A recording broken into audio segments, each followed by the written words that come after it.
When luck is having trouble, it means we're out of luck, people. Black Clover chapter 247. I know I'm a bit late, but without any Shonen Jump issue coming out this week, due to y'all already know what's going down. In case you ain't heard, we ain't getting one this week. We'll get it next week.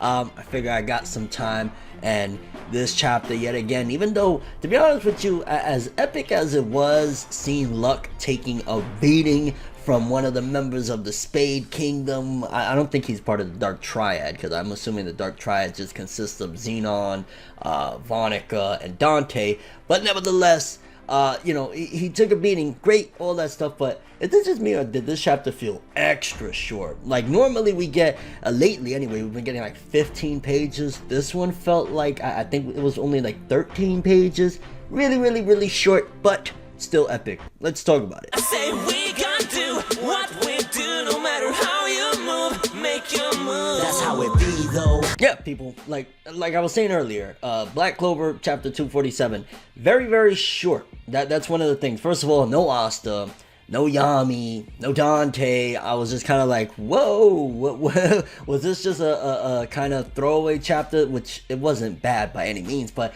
in terms of, in comparison to the big enchilada that we've been having, you know, with Asta turning into a demon, Yami going up against Dante being the new age Hugh Hefner, like, we've had a lot of major key points going down. And then of course, before all that, I gotta keep referencing, because this arc just opened up so epically with the Golden Dawn falling and shit like that. And we get a chapter like this, which it's still a dope chapter, because we got to see what's going on the flip side of things. And especially, like, I've been wondering, like, this girl Vonica, what's up with her, what's going on? So we're starting to get little inklings of what her crew and what she's capable of. Well, not she in particular, but her crew with this chapter in particular. And again, just seeing now the Heart Kingdom's issues, because of course the chapter opens up with the Heart Kingdom being under attack, and things is not looking good. 4 of the Guardian Spirits, which I thought there was only 4, may have been mistaken, but it said 4 of the Guardian Spirits have been taken down. Gaja, I don't think was one of them. You know, he's one of the Guardian Spirits, but I don't think he was taken down yet. I think he was still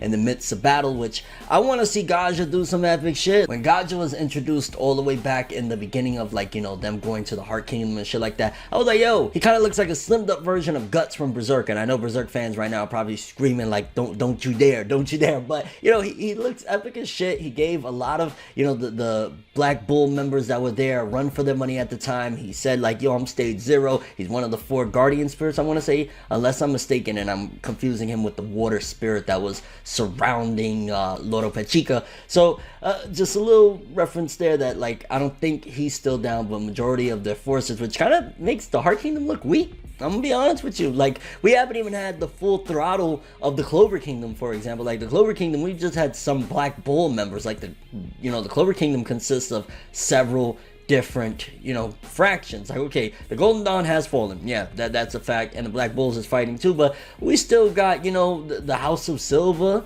we still got the Flame of Vermilion, we still got, you know, a lot of people, Jack the Ripper and his crew, we still got, like, you know what I'm saying, Prickly Queen, like, there's still Dorothy and her people. Like, there's a lot of people still to go. So the fact that the Heart Kingdom seemingly is falling very quickly, and Loro Pechica is worried, at the very least. I don't want to say that she's like, oh my god, but she's definitely worried, considering she was trying to call back some of the troops and whatnot.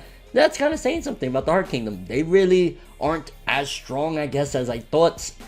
We just gotta wait and see, I guess, to see what else they have in store. But with 4 of the Guardian Spirits already falling, and then on top of that, it's like, it's not one of the main 3, you know what I'm saying? Like, this dude, Senik, I want to say his name was, or Senkin, either way, he's not Vonica. I mean, he's working for Vonica, but he's not Vonica. He's obviously not Dante or Xenon, so, and he's using 50% of his devil magic. So the fact that, like, some of these Guardian Spirits are falling at the hands of him, it's making me again, but then again, look at the Golden Dawn. Like, they were falling at other random members as well. I mean, don't get me wrong, Xenon was there for the fight, but they were getting bought by some of the lower tier people from this fraction as well. So it's like, yo, this is a real threat. And I also like how they're once again pushing forth more moments for Noelle and Mimosa. I mean, Mimosa doesn't seem like, right now anyway, like she's going to be like, she'll probably play more of like a healer when the battle goes down, but Noelle being there, very, very vital. Obvious setup, because we know that Vonica has, based on the design and everything, the Devil of Magicula. Obviously, you know, like Dante has Lucifer, she has Magicula, and Noelle with her past with Magicula, based on, you know, the stuff with her mother's curse and shit.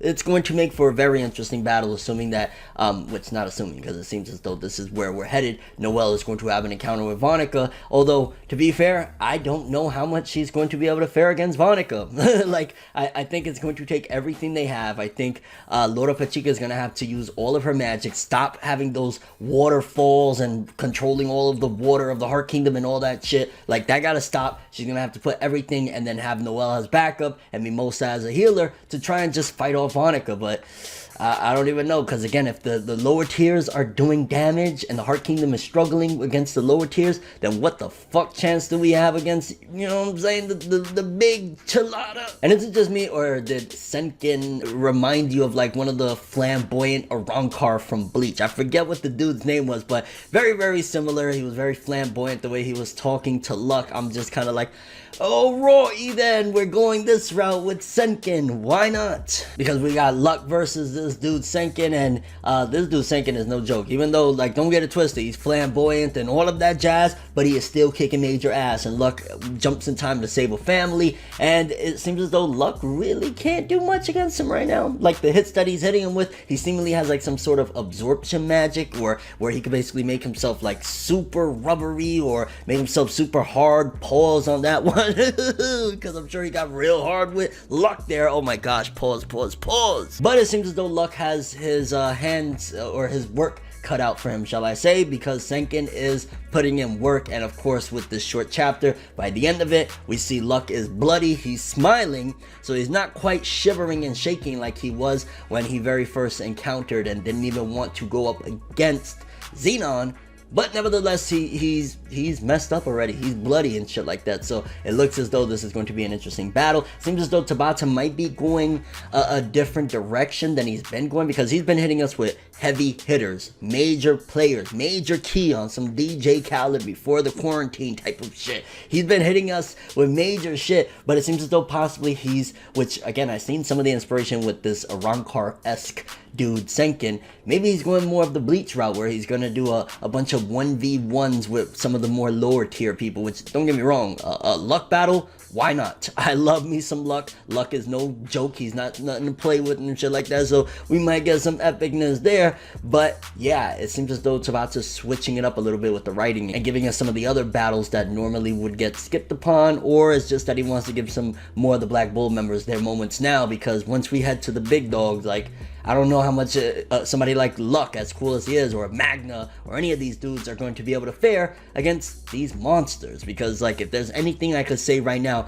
based on what I've seen thus far with all of the battles with the Dark Triad and the entire Nation of Spade, is that they are beyond a credible threat. Like, the elves, they were strong, but at least you still had some type of, like, well, maybe, you know, with these dudes, I don't feel like that. Like, 50% devil magic, and Luck is bleeding down his face. Luck is fighting for his life right now. What the hell is it going to be when one of these people go like 120% devil magic, which I see that happening with like a Xenon and shit like that. And if this arc is based on what we found out with Dante's motives of wanting to basically bring Demon World here, if this is inspired by Yu Yu Hakusho, I could see some Toguro 120% demon form shit happening with Xenon or Dante or Vonica, whichever way we're gonna go with it. But overall, again, very short chapter. Honestly, very, very short. I don't know if this was due to the whole break and they decided to pull a couple pages here or do this and that there, but very short chapter. Curious what you guys think though. For starters,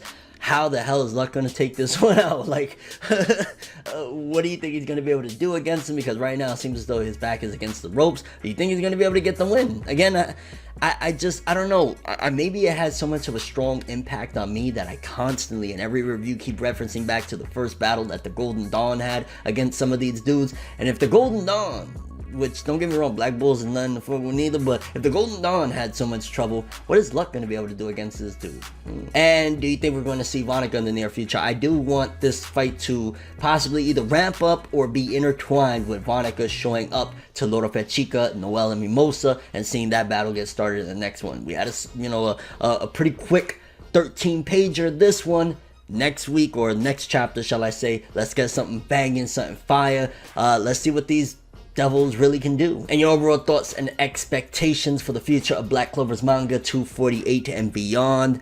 The Nation of Spade has shown time and time again throughout this arc, and we still, I feel early on in it, that it is beyond a credible threat, that it is probably one of the most, not even probably, it is definitely the most fierce foe that they've had thus far, outdoing, the Diamond Kingdom, outdoing the elves, all of that shit. This is something where this devil magic, I don't even know. But that's all I have for this one. Thanks for watching. Hope you enjoyed. If you liked anything I had to say or enjoyed the video, drop me a like. I'd greatly appreciate it. And if you want more from me, make sure to subscribe. Follow me on Twitter, Instagram. Hit that bell to get all notifications. And if you want to follow any of my other social media, links in the description below. I'm ForneverWorld, and as always, people, have an awesome day. And remember the golden rule. Anime and manga for life, boy. Have an awesome day. Peace in, and we might be out of luck, people. I know that was a terrible pun. Fuck it. Have an awesome one. Everything good always comes to an end. If you stab me in my back, we can never make amends. Trying to move to acceptance, hard to accept it. Mistakes like mirrors, gotta reflect it. I don't wanna fucking leave, but I gotta leave. Leave the maybes to the crazies. Maybe one day there I go admitting something in a subtle way. No more copies, leave without a trace. Last time, I'ma say last time. Moving on to the future, leave the memories as a pastime. Memories always feel like the worst. Letting all the past, leave it in a hearse. Sometimes I wanna lie, but I don't. Why lie when truthfully you get caught in it? Then usually is all off and shit. Uncalled for shit. Now I'm off the shit. Maybe lately what I've been facing got me crazy. No, I can't take it. Maybe